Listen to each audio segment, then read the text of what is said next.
अस्सलाम वालेकुम। आज की वीडियो में आपको बताऊंगा कि दूसरों की हेल्प का क्या फ़ायदा होता है। कि अगर आप किसी की हेल्प करते हैं, वो किसी भी सेंस में, फ़र्ज़ करते हैं आपके पास नॉलेज है, वो किसी के साथ शेयर करते हैं, या कोई मुश्किल में है उसकी फाइनेंशियल सपोर्ट करते हैं, या किसी के बारे में आप अच्छा सोचते हैं, या आप किसी के बारे में भी आपकी जो सोच है वो पॉजिटिव है। कोई भी आपके ऊपर आपके आगे कोई सवाल रखता है तो आप उसको हल करवाने की जो आपकी बसात है उसके तहत उसके मुताबिक आप उसको हल करने की कोशिश करते हैं, तो आप कभी भी ज़िंदगी में खुद नाकाम नहीं होंगे। क्यों? कि जो किसी की मदद करता है अल्लाह ताला उसकी हेल्प करता है।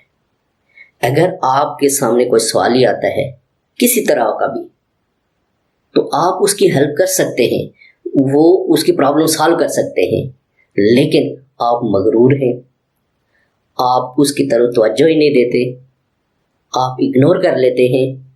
तो अगर आप ऐसे बंदों की मदद नहीं करेंगे, बंदों की हेल्प नहीं करेंगे, तो अल्लाह ताला भी आपको अकेले छोड़ देगा।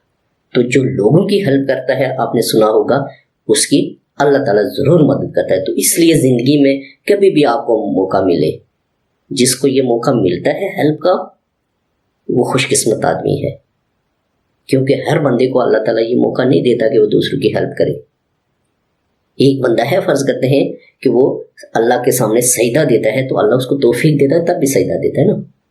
एक बंदा दूसरे की हेल्प करता है तो अल्लाह उसको तौफीक देता है, तब भी किसी की हेल्प कर सकता है। तो इसलिए आपको जब कभी चांस मिले किसी की हेल्प की, तो आप किसी तरह की भी उसकी हेल्प लाजमी करें।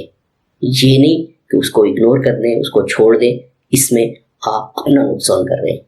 क्योंकि जब आप लोगों की परवाह छोड़ देंगे तो फिर अल्लाह ताला आपकी परवाह छोड़ देगा। इसलिए हमेशा इंसानियत की आपने खिदमत करनी है, कोशिश करनी है, हेल्प करनी है, मदद करनी है, जो भी आपसे मुमकिन हो सके।